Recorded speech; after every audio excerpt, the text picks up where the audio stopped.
Hey everyone, welcome back to the Always Closing podcast. Today I have a very special guest, John Campbell from Corcoran Real Estate Group.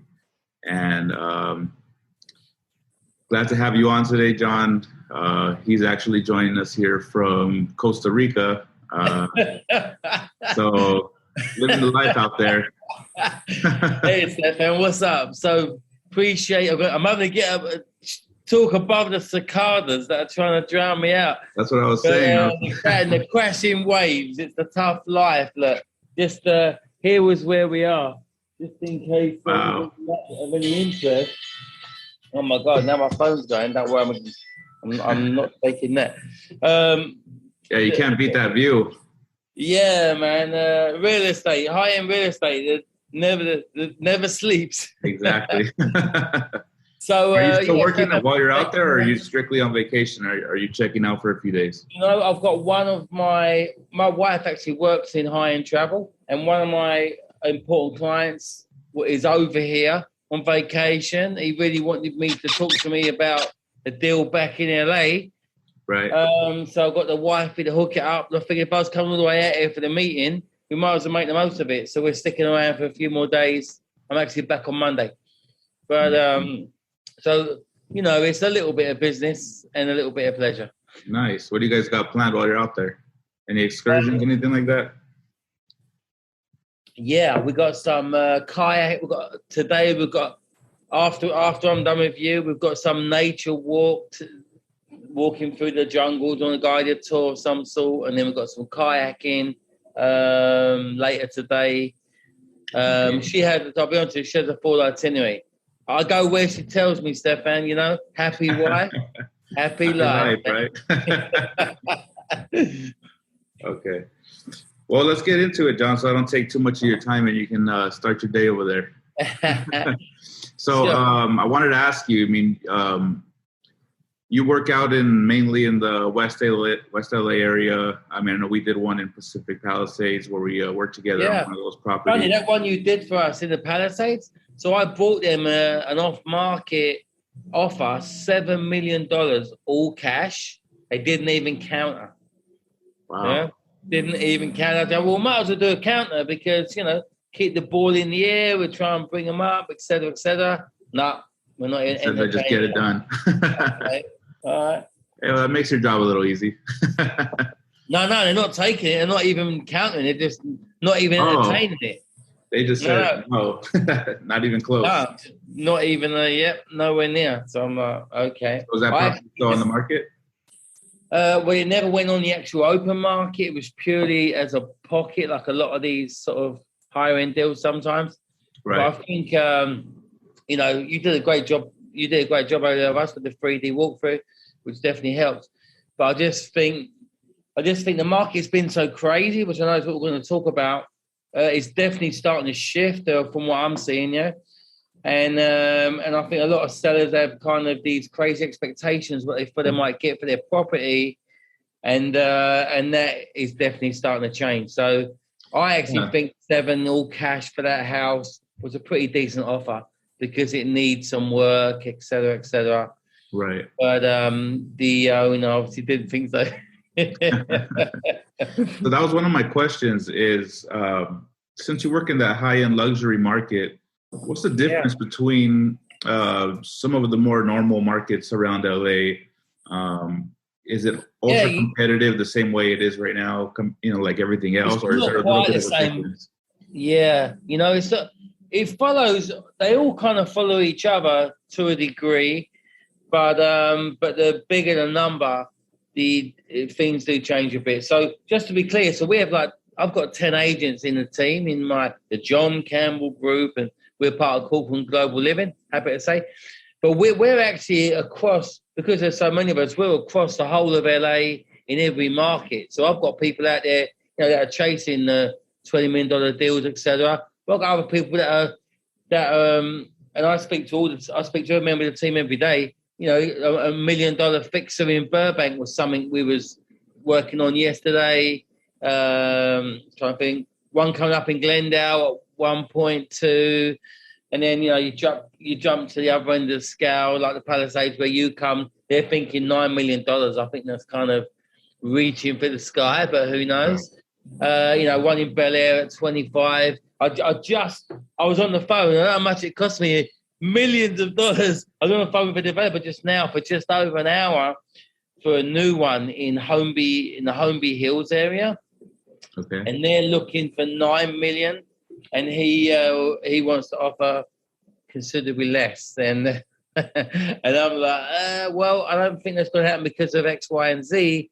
But developers always want to get a good deal. They want to see profit. But yeah, so the market's been crazy bananas, for years. The interest rate's been crazy low for years. And the luxury market, I'd say, especially post-pandemic, money tanking in the money markets and the share index, etc. A lot of people putting money into property, and then a lot of people wanting to have a lot more space. Right, so people want to work at home. So now in the luxury market, people want that home theatre.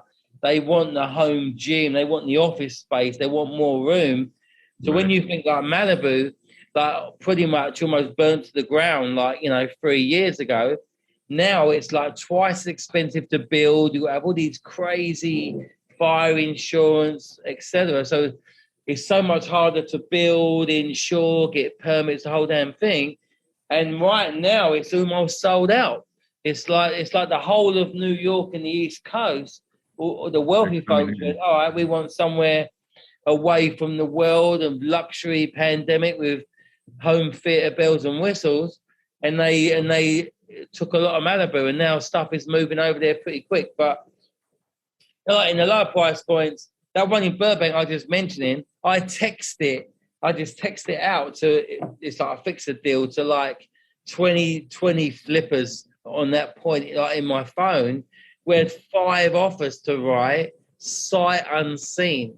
And I think the house $1 million is quite a lot for a flipper to pay for it, for a developer. And it'll probably top out at like 1.3 or so. So they're probably looking at margins of about 15-20%, and they're willing to work within that because the inventory is so tight, there's nothing around. And now that particular seller, which I'm seeing across the board, so now we're talking about somebody at 9 million, somebody at 1 million, they're now thinking they might want to wait. And I'm saying to them, look, the market is shifting. Interest rates have gone up 3 or 4 times. The offers in this mid-range, let's call that 1, 2, 3 million, we were seeing 5 to 10 offers on a property. Now it's more like, 2 or 3.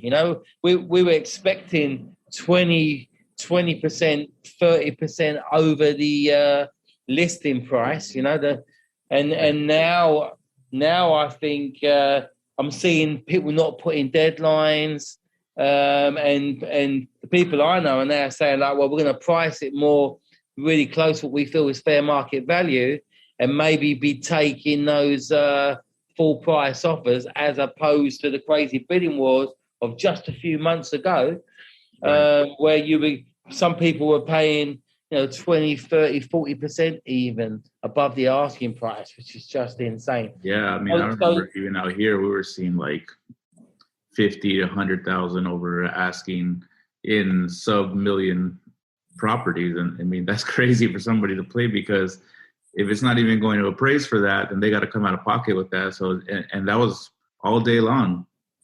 Our worst one was good friends of mine, and we when we present an offer, we present it the right way with all the accompanying documentation, etc. So I'll ring the agent and try and build a rapport, and then we'll present it with pre-approval or fully underwritten, proof of funds, everything. And then our offers were looking like no loan contingency, no appraisal contingency, because nothing was appraising, and like 5-day inspections. That was becoming our standard offer on everything across the board. And stuff just wasn't appraising. A good friend of mine only had a 10% deposit, which is still, on $1 million house, that's $100,000. A lot of people's yearly wage, right? And they were all bidding up. It was around the $1 million mark. and they were all a little more. They were all bidding up to 1.2, 1.3, 1.4, and then his max, I can't remember, their max was like I think 1,150,000 or something along those lines, and we got right there. And then they were actually writing, which I've never seen before, in the counters that you had to show proof that you could bridge the gap when the appraisal, should the appraisal not come in. And because he had all the documentation, he had everything, he had us behind him, and but he never had that money. And I was saying to him, I will meet the appraiser, I will bring comps, I will show them why it's worth this, low sales within the last 1 or 2 months, etc. Because the appraisals at that point, this is like January, February, March,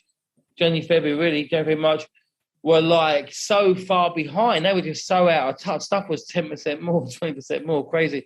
Right. But we wrote 14 offers on 14 properties, a record for us, in 14 days. We were showing, one of my team, Nacha, was showing them, 4 or 5 houses a day, every day, most days, and not one of those offers landed. Wow. We were very close several times, but we just kept. It was hard with a 10% deposit and max, and not even enough to bridge the gap if we didn't make it. Then trying to compete with someone else who's all cash with $500,000 sitting in the bank or whatever, with all the charm in the world. I'm disappointed I couldn't quite make it happen. So what do you do? What do you do to keep a buyer motivated in these situations? Because I'm sure this is happening all day long, right? I'm sure buyers agents are just in some very frustrating situations. Very tough times, yeah. These guys are really good friends of mine, and so they're a great example.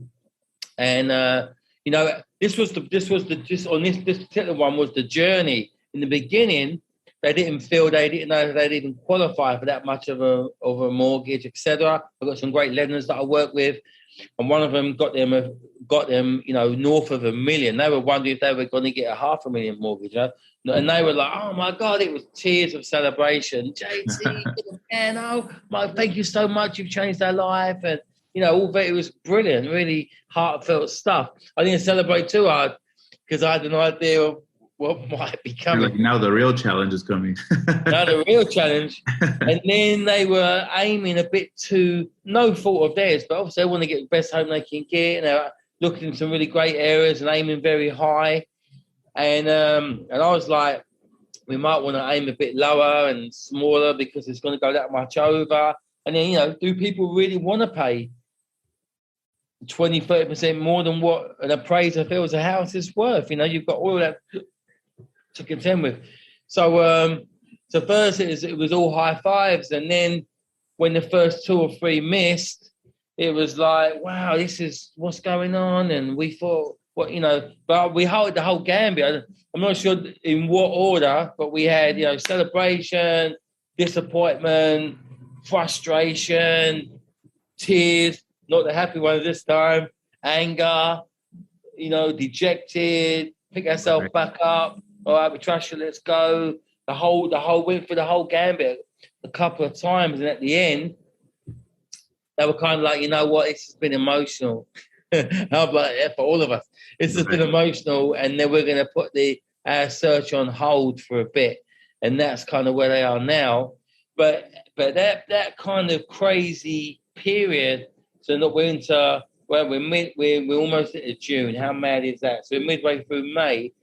But that kind of March, April, I'd say February, even January, but certainly February, March was probably the hottest market in history. We're definitely in LA history, in California, and nationwide it would seem pretty much. I mean, pandemic for us was like, pandemic come out a couple of years ago, then it was like a pause for a few months. Everyone's scared what's going to happen. And then a lot of industries were struggling, real estate just kind of took off. And we were still, we would take all the precautions, but we were still out doing business. And we had a bumper year and in the next year we had a record year, and it was been crazy. But in the last couple of months, it's really it's people use that word recession. It isn't. They hadn't even used it nobody 6 months ago. Now it's not like if it's coming, it's when and how hard and how much. So interest rates were like sitting at about 3% at the start of the year. Now they're sort of more like 5%. People are predicting 6 and beyond by the end of the year, which by in any other market would kind of seem okay. 5% is not a bad. I don't think that's a bad interest. I'd pay that. Right. But when people have been paying 3 and 3 in the threes for the last last few years, that seems like a crazy number. So first, when the interest rate started to tick up, and this is every price, but a lot of these bigger deals are cash anyway. A lot of these luxury deals are more cash. Oh, really? Yeah. How often would you say that happens compared to financing? I'd say at least 40-50% of them right now, cash deals. Nice. And I was speaking to once you get sort of north of 5-6 million, let's say, and then I was speaking to a good friend of mine, one of our lenders, a couple of days ago, and he was saying at the other end of the market with people coming in, I had new people buy a house in LA, $1 million become an entry level, and a 20% deposit to be in standing. It's a $200,000 deposit. So a lot of households don't earn that in a year, let alone save that, taxes, food, living, etc., etc. It's becoming almost impossible for new folks. And he was telling me now, in comparison to a few months ago, 50% of the new loans he was doing had a gift of some sort from a family member, a parent gifting them the deposit or a portion of the deposit or something of that nature, because it's becoming unobtainable for many people, regular folks. Absolutely. But the change is coming. So we've gone from so it's been a crazy status market for a long time. Then the hottest market in recorded history, probably. I would say January, February, March. But interest rates started ticking up. So when they first started ticking up, I felt that everybody felt like, okay, we're gonna jump into the market, and instead of putting people off, it actually accelerated things. We're gonna jump into the market and get a deal before the interest rates go even higher. But now we've gone up a few more points. People's buying power has been reduced, and now we're seeing that. Now, like you said, it makes it less competitive, right? Because now there's not so many buyers in the market because they don't want to pay these interest rates or they can afford the higher payments now. So I think there was quite a lot of people. I think there's quite a lot of people who paid those. The people that were winning out those deals were paying. I saw $1 million deal go for north of $2.5 million. That's a real extreme case. But there was stuff going $500,000, $1 million, $2 million over the asking price. I think the maximum I saw was one at 1.5, closed at 3.5. That's an extreme. But 3, 4, $500,000 over asking price. Something at $1 million or between $1 million and $2 million price point was becoming the norm. And the people I represent, didn't want to pay that, and I don't blame them either. Who wants to pay? Because the market's going to stop at some point, the music is going to stop at some point, and I feel that's where we are now. So my prediction is that it's been a crazy status market for a long time, and now it's going to, by the end of the year, I think it's going to even up into a much more even, regular market. Buyers, sellers, even maybe even before that, it's still the sellers market now, no doubt, but it has slowed down. You're seeing the change, considerably, but with recession, a lot of people put their money in real estate, so it's a hard thing to predict. So a lot of people are taking their money out of the markets and putting them into secondary properties. Even if they're buying cash. But the rich folks are smart folks. No one got that. No one made that type of wealth. And do they really want to pay that much over market value, or whatever the market might be going, to to buy an asset that may have lost all its appreciation power.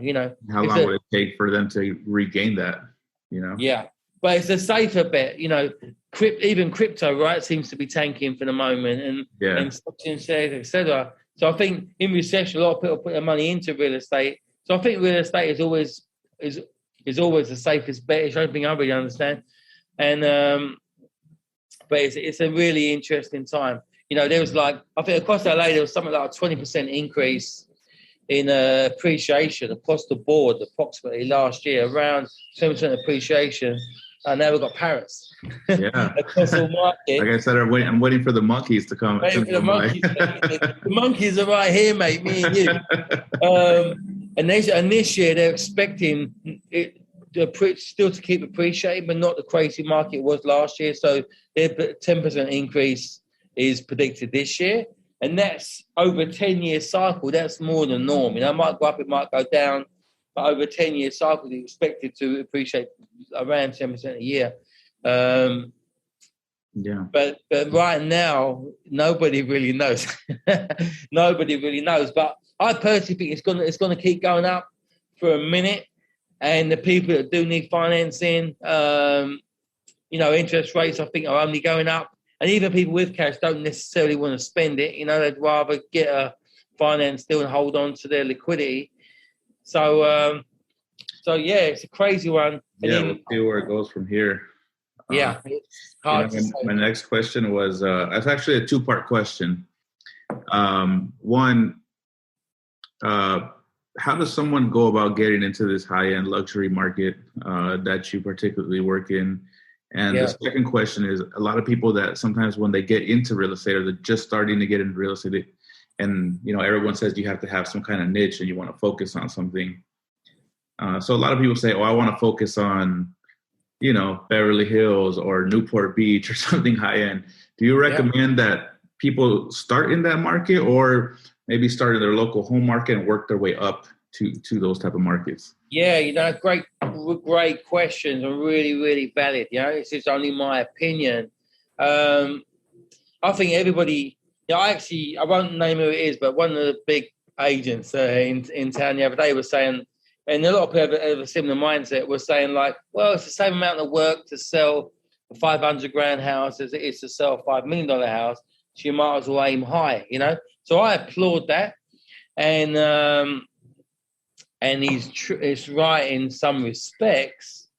But when you start, where does luxury start now in LA? I used to say 2-3 million. Now it's probably more like 4 or 5. Now a regular house on the west side, a 3-bedroom house, 4-bedroom house on a regular street is sort of $2 million. That's something, no frills, not particularly special. No house, yeah. Yeah, more like 4 million or so. Even 3 million, I'd say, on the east side is a nice house, like a Los Feliz or somewhere around that, Silver Lake, around there, will buy you a super nice house. But even on the west side, even like somewhere like Venice, where you got all your homeless, and you got homeless encampment at the end of your street, $4 or $5 million really to get into a Venice, Mar Vista, to get something really, really nice. And then when you get to Beverly Hills and beyond, then 5, 6, 7, 10. Where do you go? Right. But, so I think the principle is the same. We're getting into real estate is tough, right? People think it's easy. It's a little bit of work and all that commission. Wow, it's so competitive. I believe there's 1.6 million licensed real estate agents in America, in the USA right now. And I think 400,000 just in California. Right, is that the number? I wonder what the specific number was. And I think there's something like there's half of that. I think there's maybe that number again, or waiting to take that final test. Everyone in the pandemic goes, well, let's get a real estate license, because that's what we can. Let's work on something while we're sitting at home, And I, good luck to them. So it's super, super competitive. And then statistically, it's like 87% nationwide quit in the first 3 years. 87% of new life agents give up in the first 3 years. Because it isn't like, for anybody thinking of getting into it, there isn't, not trying to put anybody off, there isn't any wages whatsoever. In England, where I'm originally from, it's a whole different system. There's like, you get an hourly rate and you can show the houses and work reception desk and gradually learn your bones. Over here, it's completely commission-based. You have to have a license just to show a house, and then it's more like a startup. So first couple of years, I personally did a few leases and didn't close the deal in the first couple of years, and I did everything wrong. I actually made the mistake. Look, I'm going straight for the high end. I know people in the Hollywood Hills and Beverly Hills, and I'm going straight there. And I think that was a mistake. So to answer your question, is I think anywhere you're mostly going to sell, especially initially, to people you have a pre-existing relationship with, unless you've got a ton of money behind you to spend on digital marketing, like Facebook ads and Google pay-per-click, etc. You need a whole systemized system to make that work. The only people I know that have done a lot of business straight out of the gate that have done that have had a serious sales marketing background and had tens of thousands of dollars to throw at a marketing spend. And then there's a handful of people, and they were really good, and there's a handful of people that I know. But the vast majority of people, you're selling to people you're selling to your family, you're selling to your friends, you're selling to people kind of know, sort of know. You might have started a relationship. People that trust you already before you were in real estate. People that know, like, and trust you, and then you've got to convince them.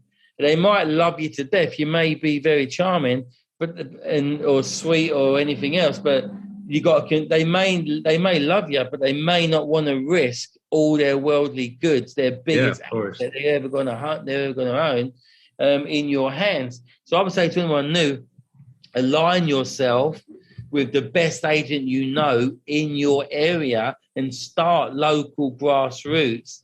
Learn because the contracts are whether it's low, high, in the middle, the system is the same. The contracts are the same. As the price point goes up, you're getting into more luxurious types of staging, et cetera, et cetera. But the principle of making a house look attractive, et cetera, the basics always remain the same. You're looking to declutter the house, depersonalize the house, dress it up. A fresh lick of paint always goes great. Start on the lower end stage is more of a bonus, but I think it's always worth the investment. And now there's companies out there. We have a relationship, Corcoran, with a company called Curbio, and you can pay no out-of-pocket costs. You pay out of escrow. So initially it's like, well, I don't want to spend 20, 30 grand prepare my house for market, but now there are things in place where you can pay, there's no out-of-pocket cost, you can pay out of escrow. And then that 20, 30,000 might bring you an extra 50 to 100,000, right. Or on the higher end, that they might spend 50,000, 60,000, and might bring them in an extra 500,000. Who knows? Yeah, that's a great program. I haven't heard of anything like that. Yeah. I'll give details off. Anyone looking to buy or sell with us, we can offer that to I would say, sorry, I'm rambling. So get me back on point. So I would say, look, start wherever you are, learn your bones. Start if you live in East LA. Or in your friends and your family in East LA, start in East LA. If you live in Compton and all your friends and family business there, start in Compton. I know you're out in Orange County, right? Yeah. Wherever you are, wherever your business is, start there. Align yourself with the best agent you can find in your area. Most brokers have some kind of mentorship program. And it's often like a 50-50 split on the first couple of deals, sometimes 3 deals, depending on which brokerage, they're all a little different. I tell you, when I first came in, I thought, that seems kind of harsh. Oh my God, it's the best money you're ever going to spend, because you're going to, it's such a massive learning curve. You're going to learn so much. So also align yourself with the best agent you can possibly find who's willing to mentor you and to quote to quote Ryan Serhan, who's on Mindor Listing, if they need you to go get a dry cleaning, go get a dry cleaning. They need you to go wash their car. That's extreme, but whatever it takes, just stick to them like glue. You'll learn so much. Just being on the other end of a conversation, being on next to them when you hear them negotiating, pricing, etc., you're going to learn so much. It's the best thing you're ever going to do. Yeah, and even with me, like when I first got out of college, I always knew I wanted to start my own business, but I went to go work at a couple different marketing agencies, even though I knew I would not really be there long term. But I knew just being around people that have been in the industry a long time, that was worth my time being there as opposed to just starting early and then figuring it out on my own. So it's great advice. It's like a startup. You know, people think it's like a job. And I naively, I was an actor. I came from the world of entertainment for a long time. And I thought, I know lots of people. I know some actors and directors, etc. You know, I sell a few houses in the hills and blah, blah, blah. Man, you're competing with guys that have been doing it 5, 10, 15, 20 years. Their whole approach is systemized. Why they're going to use you, and they know you've been doing it for 5 minutes, you know, a year, 2 years, whatever, when they can go with a guy who's got the track record. But I would say, align yourself with somebody really good or join a team, because then you've got that cachet. So you can say, I'm with this guy. Right. He's overseeing absolutely everything. You know, I go to all the list appointments with my team members, the new ones, et cetera, so I can field those questions and put the seller's mind at rest. Well, Mike here might be new, but I've been doing it forever. We're gonna, I'm there with you every step of the way, et cetera. But anyone new getting in, my original mentor. I had an original mentor that was a very good agent, but anyone watching this is going to hate me. He was a very good agent, but he wasn't the greatest coach. So although he's a top producing agent still now, he'll probably call me tomorrow. I don't believe he could have given me more time. And I get it. People are busy. It's a fast moving. There's a lot going on. But you got to have responsibility. You got responsibility to the people under you to bring them up the right way, and to coach them, teach them, show them, so they can stand on their own 2 feet, So we don't. Great advice.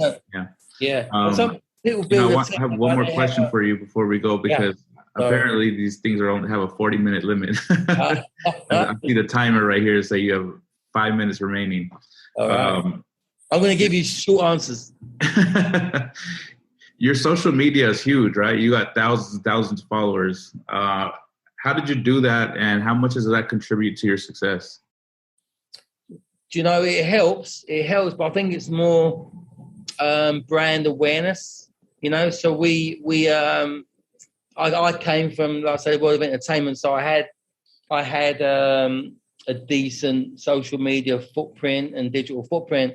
And I speak from, because I've made a mistake. So as I speak, I'm not the example of this guy's done everything right, do what he does. I'm the example of this is the guy who did a lot of things wrong, and look, oh my God, I should have done this instead. Yeah. So we have certain strategies for building social media. Like I would fill the next 5 minutes telling you about them, but Instagram, I try and post every day, every work day. I don't get much engagement at the weekend, so 5 days a week, one post. I don't do more than one post a day because I just feel I don't get the engagement. I try and do 4 or 5 stories a day. Real short form videos become really big now, so I try and mix a lot of reels in the mix. But it would take me from now, I could talk for another 20 minutes about different platforms, but don't ignore them all. I've had deals come direct from Instagram, direct from Facebook.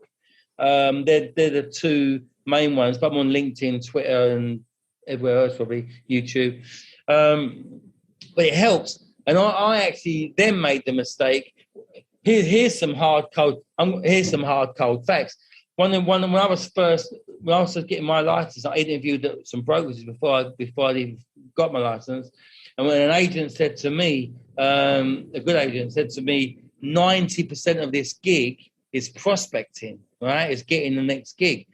Because even though there's this huge skill set, you're like a lawyer with the contracts. You're like a shrink and a confidant sometimes with your clients. You're like an interior designer working out staging and whatever. You're a writer working out descriptions. There's a massive, massive skill set across the board. But I would say all of that probably is 10%. And 90% of it is the prospective. But when I was told that, I thought, that's not going to be me. I know people and blah, blah, blah. And I've seen that with a lot of people that I've newer people that I've now met. They all think that's not going to be me. And after about 6 months of grind, that often appears to be the sort of dropout point, because so I thought I would come in and make a little money on the side.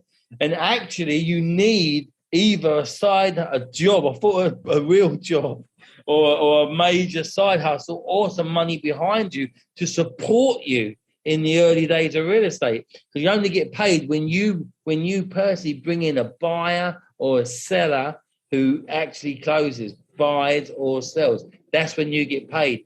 After that, the only payment you're getting. It looks like we have about a minute left, so we're gonna have to save this one for the next interview.